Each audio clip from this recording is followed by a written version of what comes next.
नमस्कार. स्वराज्य मराठीमध्ये आपले स्वागत. पाहूया सविस्तर बातमी.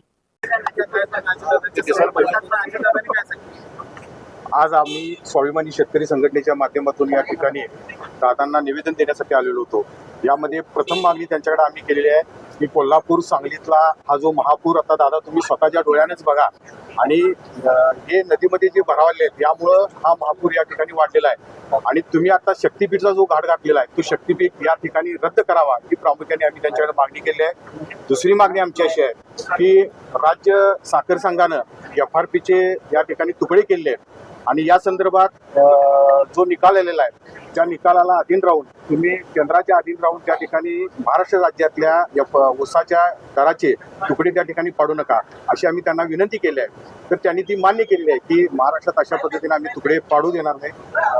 दुसरी गोष्ट आम्ही याच्या संदर्भात टोलच्या संदर्भात आता जो मेहरबान सुप्रीम कोर्टाचा जो निर्णय आलेला आहे केरळ राज्यानं या ठिकाणी टोल माफी घेतलेली आहे कारण या राज्यातले रस्ते जे आहेत ते सगळे खड्डेमुक्त रस्ते झाले आहेत आणि अशा खड्ड्यामुक्त रस्त्यातनं प्रवाशांनी प्रवास करून याने आम्ही टोल का द्यावा अशा पद्धतीची भूमिका आम्ही दादांच्याकडे मांडली. तर दादाने आम्हाला सांगितलं की तशा पद्धतीचं पत्र घेऊन प्रत्येक टोल नाक्यावरती तुम्ही दाखवल्यानंतर त्या ठिकाणी तुम्हाला कोर्टाचा आदेश जर तुम्ही दाखवला तर निश्चितपणाने तुम्हाला त्या ठिकाणी टोलवरती सोडलं जाईल.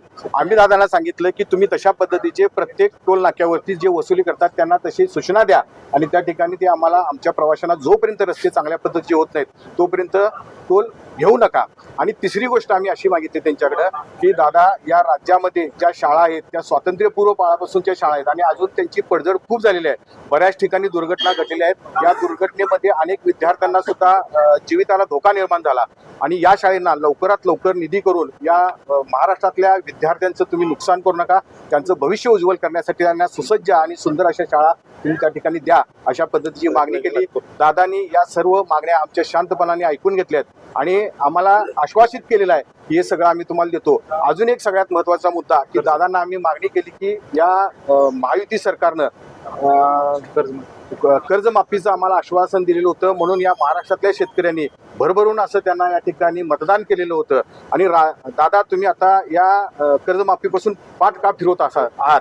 तर दादांनी आम्हाला स्पष्टपणाने सांगितलं की आमचा कार्यकाल हा 5 वर्षाचा आहे आणि येत्याला काही दिवसांमध्ये आम्ही निश्चितपणानं कर्जमाफी करणार आहोत. पण दादाला सांगितलं की या राज्यामध्ये शेतकरी दिवसागणिक 7-7, 8-8 शेतकरी आत्महत्या करायला लागलेले आहेत आणि तुम्ही जर लवकरात लवकर कर्जमाफी नाही केला तर अजून आत्महत्याचं प्रमाण वाढेल. तर दादाने आम्हाला सांगितलं की निश्चितपणानं मंत्रिमंडळाच्या बैठकीमध्ये आम्ही लवकरात लवकर निर्णय घेऊन निश्चितपणानं तुम्हाला या ठिकाणी कर्जमाफी आम्ही देणार आहोत.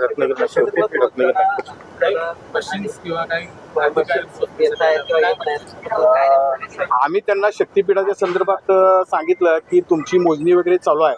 तर दादाने आम्हाला असं सांगितलं की तुम्ही शेतकरी आहात, मशीन जर रानामध्ये आलं मोजणीसाठी किंवा एखादं JCB जर आलं काय करायचं मी तुम्हाला सांगायची काही गरज नाही. ठीक. स्वराज्य मराठी बातमी नाही जबाबदारी. चॅनलला लाईक करा, शेअर करा आणि सबस्क्राईब करा.